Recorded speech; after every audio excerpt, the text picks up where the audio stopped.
2021 in terms of anime has been pretty good. There's the anime that everyone's super hyped about, like the final season of Attack on Titan. It doesn't really need an introduction unless you're fresh out of the test tube. Komi Can't Communicate being the most hyped slice of life since Dragon Maid, and almost as hyped as Attack on Titan's final season. You also have shows that probably should have been recognized more.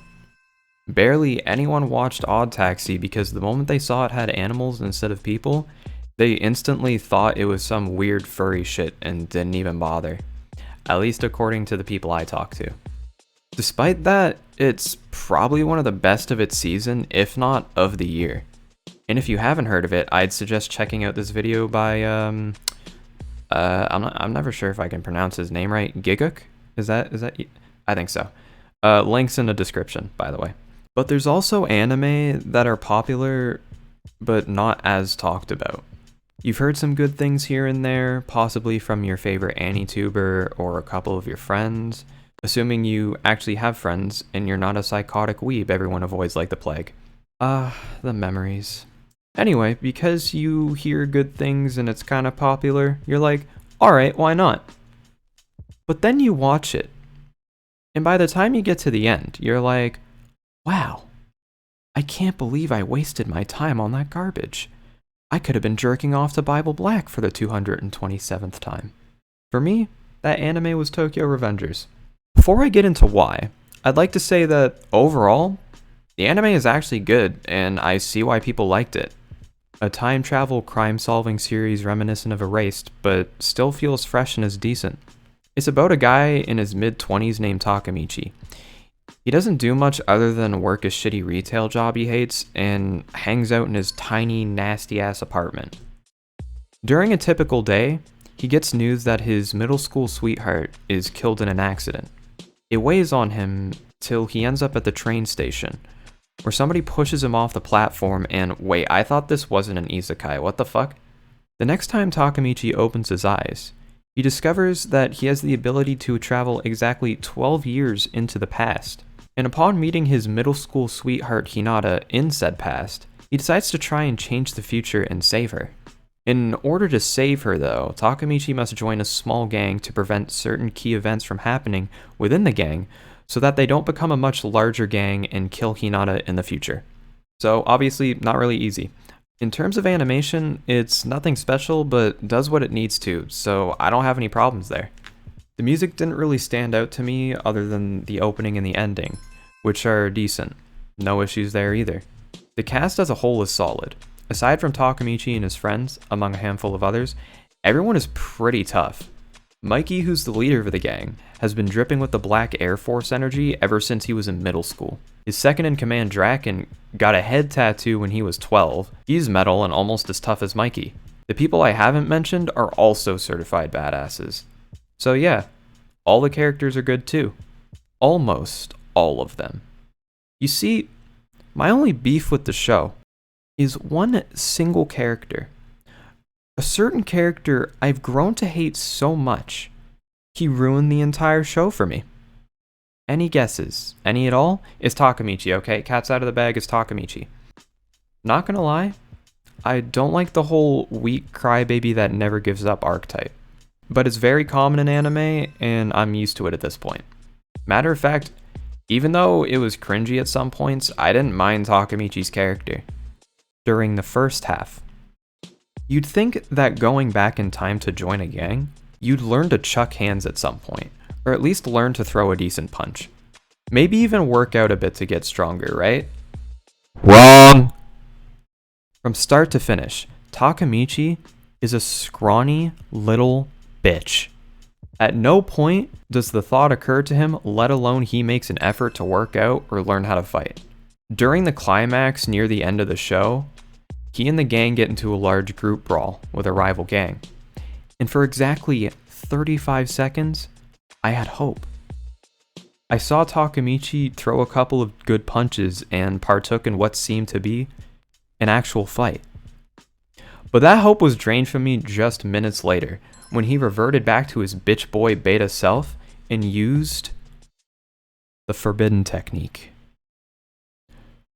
The Two-Armed Windmill Swing.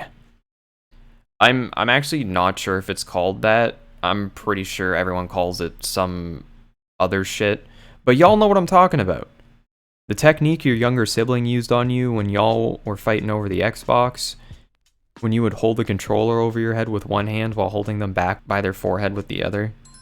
The technique forbidden because it's the most pussy ass, lame ass shit and has a negative 1,000% success rate.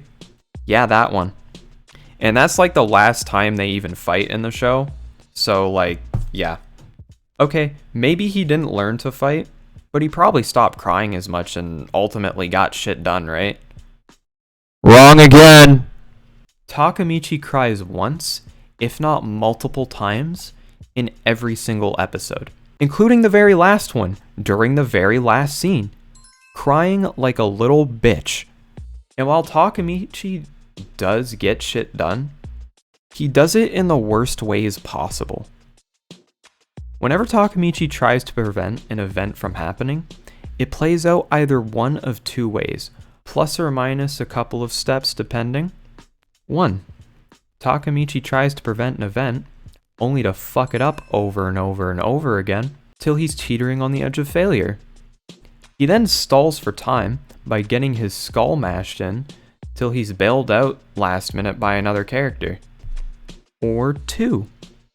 He tries to prevent something, only to fuck it up over and over and over again, till on the brink of failure. He then proceeds to cry and guilt trip Mikey into either doing or not doing something. This is how Takemichi has solved every problem from beginning to end. Except, he didn't actually solve anything, when you really think about it. He just intervened enough to where things kind of just evened out in the end. Okay, maybe he doesn't get stronger. Maybe all he did was cry and barely change things. But he never backed down, and he ended up somehow growing from his hardships, right? Oh, hold on, let me get that real quick.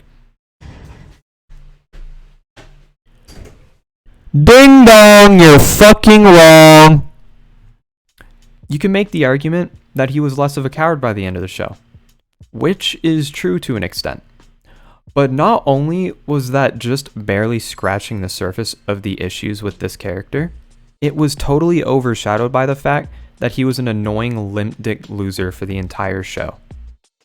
The problem I have with Takemichi is that he didn't actually really change all that much.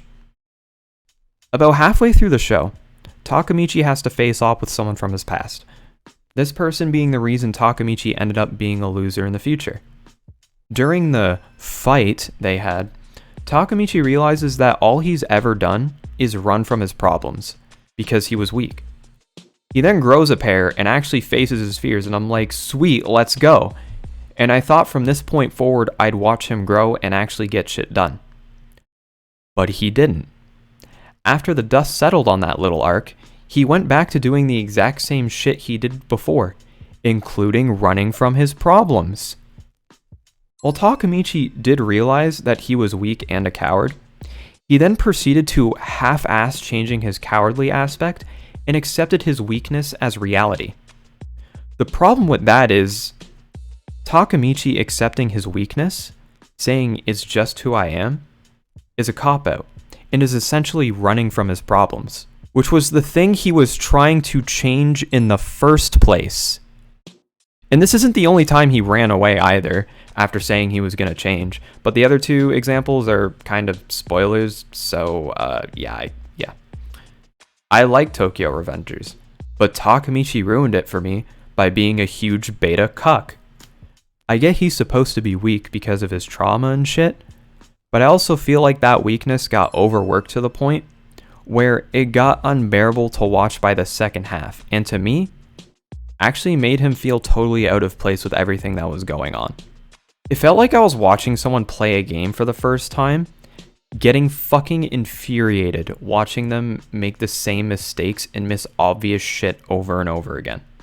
However, both Takemichi and this series can still be redeemed for me.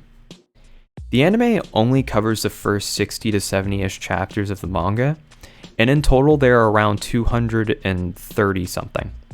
Also, as I said previously, Tokyo Revengers was a pretty popular show. Popular enough that people are speculating there's a high chance of it getting a second season. While I didn't read the manga, I did a little research, and it seems the anime stuck close to the manga, especially in the crazy fucked up ending. If you haven't read that manga, the ending will drop your jaw so far you'll be able to fit a Moby Huge in it vertically. Anyway, considering the amount of chapters there are, there's definitely room for Takemichi to redeem himself. At the end of it all though, all I'm trying to say is, while overall the show is good, Takemichi will either make or break the show for people. If you're going into this series thinking the main character goes from zero to hero, yeah, nah, sorry, try something else. If you're okay with the weak but never backs down protagonist after everything I just said, by all means go watch the anime, read the manga, etc. Because I mean, even though I hated it, you might probably like it. Alright then, I guess that's it for me, folks. Be sure to like the video if you liked it, though I doubt many people will since I just took a giant fucking shit on a popular series. And well, we already know how the internet is, so. Be sure to subscribe for more anime related content. Be sure to let me know in the comments if you agreed or disagreed. And with that, I'll see y'all in the next one.